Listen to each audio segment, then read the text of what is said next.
So my friends, in the modern era of performance manufacturers, someone like AMG will make an awesome car like the AMG E63S, put the kettle on, eat some bratwurst, German sausage, and say, our work here is done. And why not? Fantastic car. But not BMW M. They're going through a renaissance of sorts.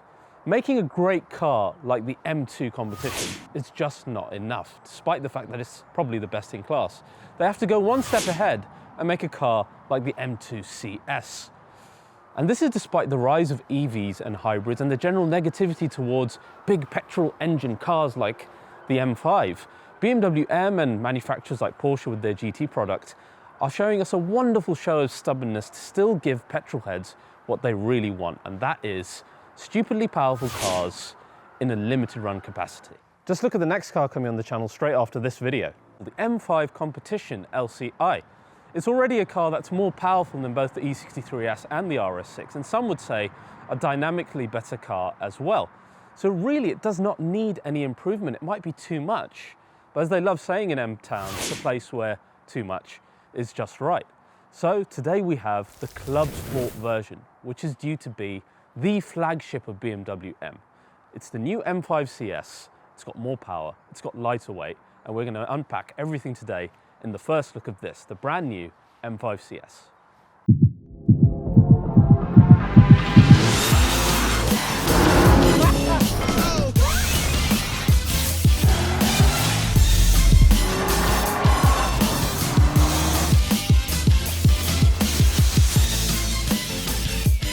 So guys, today's episode is sponsored by Carly. This is a special car adapter that helps you diagnose any issues that your car may have, but it can also do specialized coding for your car as well. It's super easy to install. You simply plug it into your OBD2 port, you download the app on your phone, and then you get full access to diagnostics, and you can even run a search for any issues, for example, as we're doing here on the BMW, and you can see it's pinging up issues immediately. Once it's done, it will give you a list of them, and you have an option to actually clear those issues. So this is something that normally you'd have to take into a workshop and pay them to do, whereas thanks to Carly, you can simply just do it on the app and make the decision yourself, having diagnosed it. Now the other bit I mentioned was coding. So on a BMW like this or any VAR group product, you can actually customize the car to your own liking. For example, logos that you see on the screen, or even turn off automatic start-stop that a lot of you petrolheads hate. It's huge thanks to Carly Connected Car Adapter for sponsoring this episode. Check them out in the link below. So guys, when we look at the M5 lineup as it stands, you could really just be happy with the standard M5. It's got 600 brake horsepower, really good dynamics, a really nice comfortable ride, and it looks the dog's bollocks. So it's a great car. Then you've got the M5 Competition, which now it's built upon it. It hasn't got the negative of having harsher suspension anymore. It's got 625 brake horsepower, slightly quicker 0 to 60, slightly more aggressive looks. Again, really great car. But now we've got one level above, almost a competition of the competition. That is the CS, the Club Sport. Well, this is the most powerful BMW M car that you can now get. It's got 635 brake horsepower, the same amount of torque, but a 0 to 60 of 3 seconds. And we'll explore how they've done that in a minute. And as we know, BMW M, very conservative with their official figures. 0 to 200 kilometers per hour is 10.4 seconds, again, super fast. Though I don't think it's better than the competition in everything, because it is only a 4-seater. It's got 4 track seats that I can't wait to show you. They're actually very, very cool. So stick around for that. So apart from that, most of the changes are design and weight saving. So let's start first with the design elements. The first thing that sticks out is this new gold bronze trim that they have across the car. Perhaps most noticeable on the large front grille surrounds now, which looks quite nice. You've got it on the Y-spoke forged wheels for the CS as well. It's on the side wing M5 CS badging, and it's on the rear boot lid as well, and it really sets the car apart with a distinctive look. Though I think perhaps my favorite bit is probably the lights. These have got a yellow tint to them, inspired by motorsport, and they look quite fantastic, and these work in either low beam or high beam, and otherwise they stay white, or when you're unlocking the car also has a yellow light. So a really nice unique feature for the CS. Apart from that, you've got the carbon front splitter off the M8.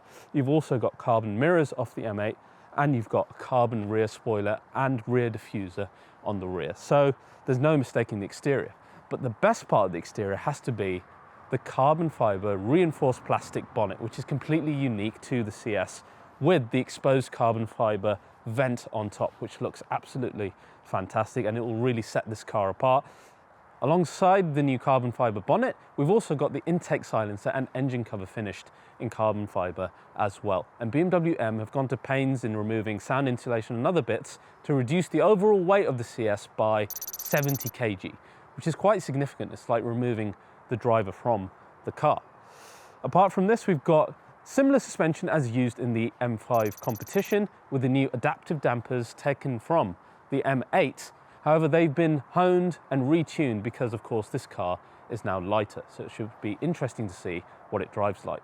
The car also comes with Pirelli P0 Corsa track tyres as standard, and you also get carbon ceramic brakes as standard on this car as well. And these come in a unique finish of having red calipers, which you can't get in any other version of the carbon ceramics.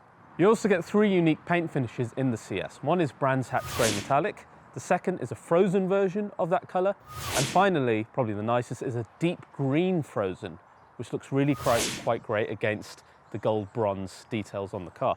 So overall, quite a unique look for the M5 CS. You're not going to mistake it for a competition, and certainly more so than we've had in the Jafre editions in the past. I think it looks really quite nice.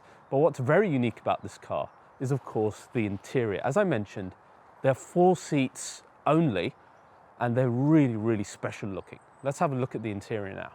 We've got the new track seats, the carbon track seats that we first saw in the brand new M4, and they look really, really great. Not only that, they're stitched and detailed in Mugello red. You've got the Nürburgring track shape on the headrest as well. That headrest part is removable by screws in case you want to wear a helmet, as we had in the M4. And you've got the other typical CS details as you would find in the M2, like the 12 o'clock marker with the typical CS shapes. You've got CS written on the front trim as well. Your armrest has been replaced with a lightweight cover as well. But more interesting is that rear, because it has similar looking track bucket seats to the front seats as well. And let's face it, these just look absolutely brilliant. Yes, it makes the car less practical than the competition, but how cool does that look? And I think cool is really important for a limited edition car. The steering wheel is also finished in full Alcantara to give it that sporting feel. So this is your new flagship for BMW M, though I have heard the rumors that there is an EV M5 being planned for the future. Have you guys heard about this as well?